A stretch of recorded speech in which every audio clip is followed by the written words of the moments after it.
ইন্নাল্লাহা ইয়া'মুরুকুম আন তু'আদ্দুল আমানাতি ইলা আহলিহা ওয়া ইযা হাকামতুম বাইনান নাস আন তাহকুমু বিল আদলি ইন্নাল্লাহা নি'মা ইয়া'ইযুকুম বিহি ইন্নাল্লাহা কানা সামিআন বাসীরা। সূরা নিসা 58 নম্বর আয়াতের মধ্যে আল্লাহ তাআলা বলেন, ইন্নাল্লাহা ইয়া'মুরুকুম আন তু'আদ্দুল আমানাতি ইলা আহলিহা, হে দুনিয়ার ঈমানদারেরা, আমানত যে প্রাপ্য তার কাছে পৌঁছায়া দাও। যে আমানত পাবে, যে যোগ্য, যে স্থানের যোগ্য, যে তাকে সেই স্থানে পৌঁছায়া দাও। বুঝাইতে পারি নাই? ভালো মতো বুঝবেন। যে আমানত পাওয়ার যোগ্য তাকে আমানত পৌঁছায়া দাও, তার হাতে দিয়া দাও। আল্লাহ তাআলা বলেন, ওয়া ইযা হাকামতুম বাইনান নাস, আর যখন মানুষের মধ্যে বিচার ফয়সালা করবা, আল্লাহ তাআলা বলেন, আন তাহকুম বিল আদলি, ন্যায় বিচার প্রতিষ্ঠা করবা। মানুষের মধ্যে যখন তোমরা বিচার ফয়সালা করবা, দুইজনের মধ্যে বিচার করবা, একজন ধনী একজন গরিব, একজন খয়রাতি একজন বড় লোক, একজন সাদা একজন কালো, একজন সম্মানিত একজন অসম্মানিত, বিচার ফয়সালা যখন করবা তখন তোমরা ন্যায় বিচার করবা। টাকাওয়ালার টাকার প্রলোভনে তুমি তার পক্ষে রায় দিয়ে দিও না, খয়রাতিরে তুমি ঠকায় দিও না, একজন প্রভাবশালী তার পক্ষে তুমি রায় দিয়ে দিও না। আল্লাহ তাআলা বলেন, আন তাহকুম বিল আদলি, তোমরা ন্যায় বিচার প্রতিষ্ঠা করো। আল্লাহ বলেন, ইন্নাল্লাহা বিনিআমা ইয়াইযুকুম বি, আমি আল্লাহ তাআলা তোমাদেরকে যেই উপদেশ দিতেছি এই উপদেশ কতই না উত্তম। আল্লাহ তাআলা বলেন, ইন্নাল্লাহা কানা সামিআন বাসীরা, তোমরা দুনিয়াতে যে জায়গায় বসিয়া যা কিছু করো আমি আল্লাহ সব কিছু দেখি, সব কিছু জানি। আল্লাহ জানে না? আল্লাহ বলেন, আমি সামিউন বাসীর, তোমরা কি কথা বলো সব আমি শুনি, সব আমি দেখি। কোন জায়গায় বসিয়া কার পক্ষপাতিত্ব নিয়ে বিচার ফয়সালা করো, খয়রাতির বিরুদ্ধে তুমি বিচার রায় দিয়া দাও, টাকা খাইয়া সম্পদ খাইয়া তার পক্ষে তুমি রায় দিয়া দাও, এটা কোন জায়গায় বসে কি করো সব দেখি আমি আল্লাহ। কি কয়? আমি আল্লাহ দেখি। আয়াতের ব্যাখ্যায় মুফাসসিরে কেরাম বলেন, আল্লাহ পাক রব্বুল আলামিন এই আয়াতের মধ্যে সন্তানের ব্যাপারেও বেইনসাফি করতে নিষেধ করছেন। এক সাহাবী আল্লাহর হাবিবের দরবারে আসিয়া হাজির, নোমান বিন বাশিরের বাপ। নোমান বিন বাশিরকে নিয়ে আল্লাহর হাবিবের দরবারে গিয়া বলে, ইয়া রাসূলুল্লাহ, ইয়া হাবিবাল্লাহ, আমি আমার এই সন্তানটাকে খুব মহব্বত করি, ভালোবাসি। এই সন্তানের উপকারের জন্য, এই সন্তানের সাহায্যের জন্য তাকে একটা গোলাম দান করছি। কি দান করছে? একটা গোলাম, একটা দাস আমি তাকে দান করছি। একে আমি খুব মহব্বত করি, ভালোবাসি। এর চলাফেরা করতে যাতে করে অসুবিধা না হয়, এর যাতে করে সমাজে কোথাও যাইতে কোনো অসুবিধা না হয়, এর প্রোটোকল দেওয়ার জন্য একজন গোলাম আমি নিযুক্ত করছি, একে দান করছি।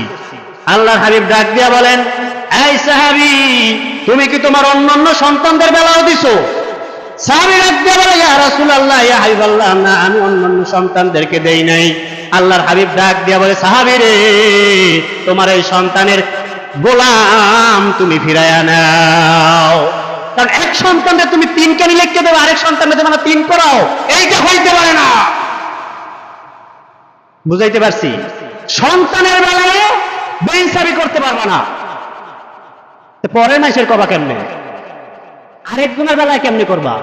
সন্তান যদি তোমাকে নাও দেখে, সন্তান তোমার হক আদায় করে নাই, সেই জন্য সে কিয়ামতের ময়দানে আসামির কাঠগড়ায় দাঁড়াবে। তুমি যদি সন্তানের হক আদায় না করো, সেজন্য তোমাকে আসামির কাঠগড়ায় দাঁড়াইতে হবে। তুমি নিজে বাঁচো, তুমি সব থাকো, এই সন্তান আমার খাওয়ায় না, ভরায় না, দেয় না, লেহায় না, ভরে না, এজন্য আমি আর দিব না। না, আমার যতটুকু দায়িত্ব আমি তাকে বন্টন করে দিয়ে দিচ্ছি, তুমি একটু বাবা বাস, তুমি সুখে শান্তিতে থাকো। তুমি আমাকে দেখো নাই, আমার হক আদায় করো নাই, আমি পিতা হিসাবে, মাতা হিসাবে তোমার কাছ থেকে যে হক আমি পাইতাম সেটা তুমি দেখো নাই, আমার হক আদায় করো নাই, সেই ব্যাপারে তুমি আল্লাহর দরবারে জবাবদিহি করবা। সেই ব্যাপারে সে জাহান্নামের শাস্তি ভোগ করবে। আপনি বেঁচে যান, সন্তানের হক আদায় করে দেন। হ্যাঁ দুনিয়ার মুসলমান, আল্লাহর হাবিব সাল্লাল্লাহু আলাইহি সাল্লামকে আল্লাহ তাআলা কঠোর নির্দেশ দিয়ে দিয়েছেন, আন তুআদ্দুল আমানাত, আমানত যে পাইবে তার হাতে পৌঁছায় দাও। আন তাহকুম বাইনান নাস ইযা হাকামতুম বাইনান নাস, যখন মানুষের মধ্যে বিচার ফয়সালা করবা, আল্লাহ তাআলা বলেন আন তাহকুম বিল আদলি, তখন তোমরা ন্যায় বিচার প্রতিষ্ঠা করো। ন্যায় বিচার করবা, একজনের পক্ষে রায় দিয়া দিবা না, একজনের বিপক্ষে রায় দিয়া দিবা না। আল্লাহ তাআলা জানায় দেন, এই দুনিয়ার শাসক গোষ্ঠী, তোমরা যারা বিচার কার্য ফয়সালা করো, সাবধান, ধনী গরিবের দিকে বাদ বিচার করবা না। ধনীর পক্ষে রায় দিবা, গরিবের পক্ষে রায় দিবা না, সেটা হবে না। টাকার মায়ায় পড়িয়া, সম্পদের মায়ায় পড়িয়া তুমি একদিকে এক চাটিয়া বিচার করবা, তা হইতে পারে না। ইবনে কাসির রাহমাতুল্লাহ আলাইহি লেখেন, আল্লাহ পাক রব্বুল আলামিন জানায় দেন, বিচার কার্য ফয়সালা যাতে করে তোমাদেরকে পিতা মাতা, ভাই বোন, আত্মীয় স্বজন এবং কি সন্তানাদির ব্যাপারে যাতে করে ন্যায় বিচার করতে তোমাদেরকে বাধা না দেয়। সন্তানের পক্ষপাতিত্ব নিয়ে তুমি আরেকজনকে ঠকায় দিবা, তা হইতে পারে না। বিচার যদি তোমার বিরুদ্ধেও যায়, তুমি ন্যায় বিচার প্রতিষ্ঠা করবা। এটাই রাসূলকে আদেশ দেওয়া হয়েছে। তোমার সন্তানের বিরুদ্ধেও যদি বিচার যায়, তার বিরুদ্ধে তুমি রায় ঘোষণা করো।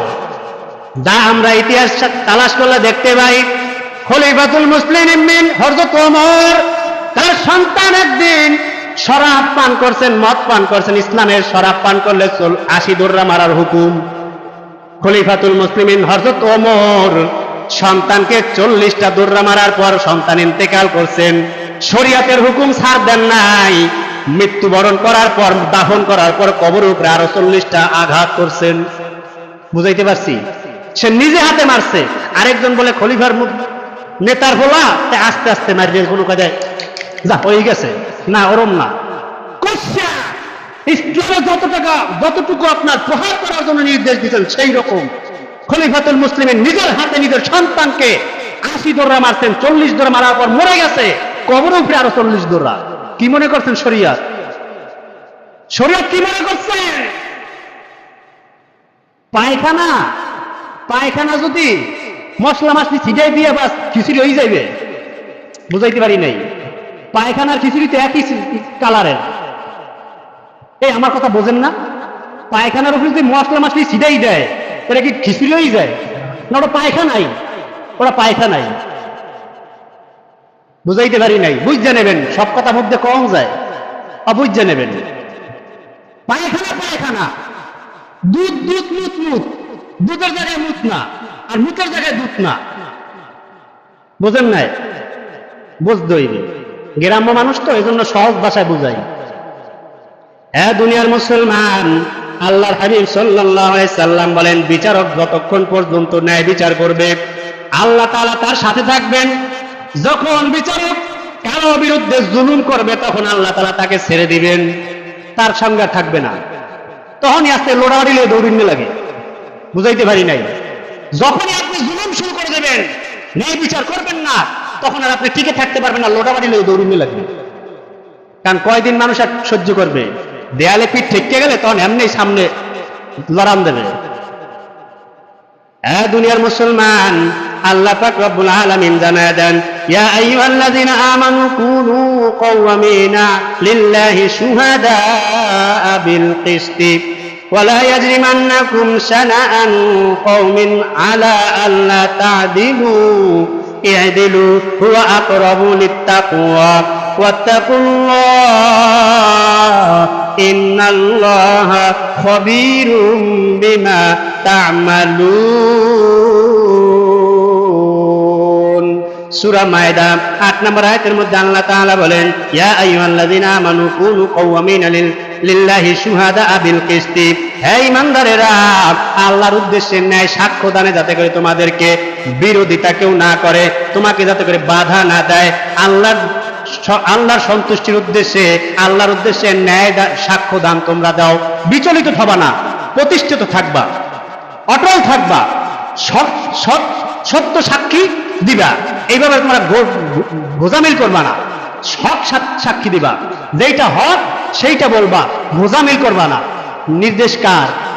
আল্লাহ তাআলা বলতেছেন যে সাক্ষী দেওয়ার ব্যাপারে তোমরা কখনো গোজামিল করবা না, অটল থাকবা।